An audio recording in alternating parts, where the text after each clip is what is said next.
Es esmu atnācis patusēt ar 100 čikām. Šīs vistiņas ir izpestītas no sprostiem. Viņu produktīvākās dienas ir galā, un viņas bija pakļautas likvidācijai. Bet organizācija Dzīvnieku brīvība izpirka viņas ar mērķi dot viņām iespēju nodzīvot atlikušo dzīvi pienācīgi. Tad tagad viņas ir šeit, pagaidu mājās, kas jau ir bezgalīgi labāk nekā sprosti. Ar iespēju pirmo reizi izplast spārņus, pakašņāt zemi, pastaigāties. Šīs visas pamatvajadzības viņas beidzot var apmierināt, bet varbūt līdz galam nezin kā, jo līdz šim viņām nebija ļauts to darīt. Kā redzams, atšķirībā no agrovas jeb alūksnes putnu fermas, te nav pilns ar ērcēm. Ja tev ir iespēja dot kādai no šīm vistiņām mājas līdz viņu dabiskai mūža beigām, tad lūdzu piesakies. Troļļi var necensties, gan jau būs kāds līgums, kur ir teikt, ka tu nedrīksti viņus galināt. Ja tu vēlies palīdzēt ar kopšanu vai finansiāli, tad tu to vari izdarīt caur Dzīvnieku brīvības saiti.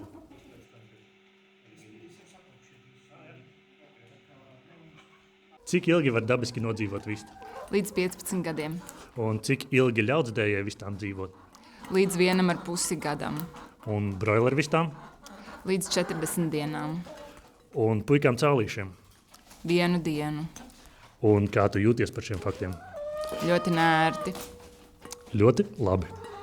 Un tad turpinot ar nērto.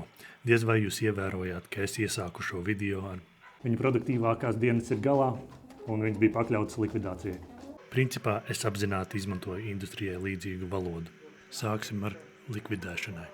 Industrijas valoda. Nereti teiks arī utilizētas, nomainītas, jebko, kas tavā prātā viņas pielīdzina objektam. Īstais vārds ir nogalināt. Šīs vistas tiktu nogalinātas. Tad es teicu, produktīvākās dienas ir galā. Ir nedaudz absurdi dabisku procesu pielīdzināt ražošanai. Vistas dēļ olas ar dabisko mērķi radīt pēcnācējus, nevis peļņu uzņēmumam. Tiklīdz viņas vairs nav tik auglīgas 1,5 gada vecumā, kā pateicība par visām mocībām peļņas vārdā.